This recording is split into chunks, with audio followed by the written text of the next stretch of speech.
Mass cricket media சார்பாக வருக வருக என அன்போடு வரவேற்கிறேன்.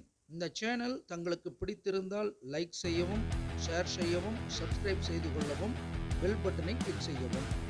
2 T20 போட்டிகள் முடிவடைந்திருக்கின்றன. 3வது T20 போட்டி தற்சமயம் நடக்க இருக்கிறது. அந்த 3வது T20 போட்டி பார்த்திங்கன்னா 28/1/2025 செவ்வாய்க்கிழமை இந்தியாவுக்கும் இங்கிலாந்துக்கும் இடையில் ராஜ்கோட் மைதானத்தில் 7 மணிக்கு இரவு 7 மணிக்கு ஆரம்பிக்கிறதுங்கிறது நம் அனைவருக்கும் தெரியும். இதற்கு முன்பாக 2 T20 போட்டி நடைபெற்றது. ஒன்று கொல்கட்டாவில், அதில் இந்திய அணி டாமினன்ட் வெற்றி பெறும்னு நம்ம ஏற்கனவே கணிச்சிருந்தோம். அதன்படி 12.5 ஓவரில் நல்ல விதமாக ஜெயித்தாங்க. அதுக்கப்புறம் சனிக்கிழமை நடந்த போட்டியிலையும் பார்த்திங்கன்னா இங்கிலாந்து அணி ஒரு கிளிம்ஸ் காட்டுவாங்க. அவங்க ஜெயிக்கிற மாதிரி நமக்கு ஒரு பரபரப்பை காட்டி நாங்கள் யாருன்றதை நிரூபிப்போன்ற அளவுக்கு பார்த்தாங்க. அதே போல் தான் இருந்தது. மேட்ச் மாறி போயிடுமோன்ற ஒரு பயத்தில் இருந்தோம்.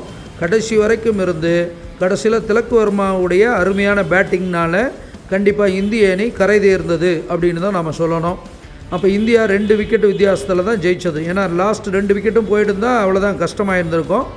இருந்தாலும் இந்திய அணி 2க்கு 2 நாம் கணித்தபடி 100% வெற்றி பெற்றிருக்கிறது. இப்பொழுது 3வது T20 போட்டியில் எப்படி இருக்க போகிறது அப்படிங்கிறத பற்றி பார்க்க இருக்கிறோம். 3வது T20யை பொறுத்தளவுக்கு இந்தியாவுடைய உதயாதிபதி அப்படின்னு பார்க்கும்போது மால் நீச்சம் பெறுகிறார். அது ரொம்ப குறைபாடு. அப்போ இந்தியாவுடைய பேரு புகழ் கௌரவம் கொஞ்சம் குறையுது. அதே போல் இங்கிலாந்துடைய உதயாதிபதி பொன் பார்த்திங்கன்னா திரிகோணஸ்தானத்தில் பலமாக இருந்து அதோட வீட்டை அதுவே பார்க்கறது இங்கிலாந்துக்கு இந்த மேட்ச் கொஞ்சம் கூடுதல் பலம். அதே போல் உதயம் ஆரிடம் இந்தியாவுக்கு ஒன்றா இருந்து வெற்றியை கொடுக்குற மாதிரி இருந்தாலும் கவிப்பும் அந்த வீட்டில் இருக்கிறது வெற்றியை பாதிக்கும் அப்படின்னு சொல்லப்படுது. அதே போல் 3ஆம் அதிபதி கதிர் நோக்கி இந்தியாவை நோக்கி வர்றதுனால 50% தான் இன்றைக்கி இந்தியாவுக்கு வெற்றி வாய்ப்பு அப்படின்னு. ஆனால் கவிப்பு இருக்கிறதும் பாதிப்பு. அதே போல் இந்தியாவுடைய லாபஸ்தானத்தில் பொன் இருந்தாலும் சேய் நமக்கு தேடி வந்தாலும் அந்த சேயை வெற்றி கைக்கு வர வேண்டியது கடைசி நேரத்தில் இங்கிலாந்துக்கு மாறக்கூடிய அமைப்பாக காண்பிக்கிறது. இங்கிலாந்துடைய வெற்றி ஸ்தானத்தில் மதி இருந்தாலும் குழப்பம் சங்கடம் இருந்தாலும் பொன் பார்க்கறதுனால வெற்றியை இங்கிலாந்து அணி கடைசியில் தட்டி பறிச்சிடுவாங்க அப்படின்னு தான் சொல்லணும். அப்போ இந்தியாவுக்கு சாதகமாக இன்றைக்கி போகிறதுல கொஞ்சம் குறைபாடு இருக்கிறது.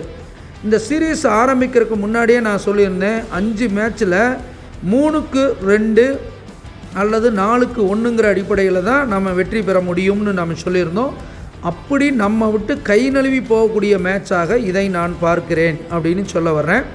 இருந்தாலும் 50% வாய்ப்பு இருக்கிறதுனால வெற்றி ஸ்தானாதிபதி நமக்கு மேலேயே உட்கார்ந்துருக்கிறதுனால கடும் முயற்சி எடுத்தால் ஒருவேளை வாய்ப்பு இருக்குன்னு சொல்லலாம். இந்தியாவை பொறுத்தளவுக்கு சிறந்த வீரர்களாக அபிஷேக் சர்மா, ஸ்கை, சஞ்சு சாம்சன், அஸ்தீப் சிங், முகமது சமி இந்த மேட்ச்சில் இடம்பெற்றாருன்னா அவருக்கு வாய்ப்பு இருக்குதுன்னு சொல்லலாம். அக்சர் பட்டேலும் நல்லா விளையாடுறதுக்கு வாய்ப்பு இருக்குது.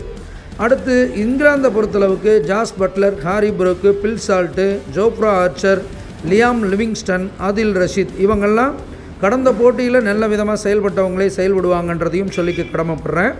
அப்போ 3வது போட்டி ராஜ்கோட் மைதானத்தில் நமக்கு வெற்றி வாய்ப்பு இருக்கிற மாதிரி இருந்தாலும் கடைசியில் ஒரு சறுக்கல் ஏற்பட்டு இந்த போட்டியில் இங்கிலாந்து அணி கைதூக்கிறதுக்கு வாய்ப்பு இருக்குது.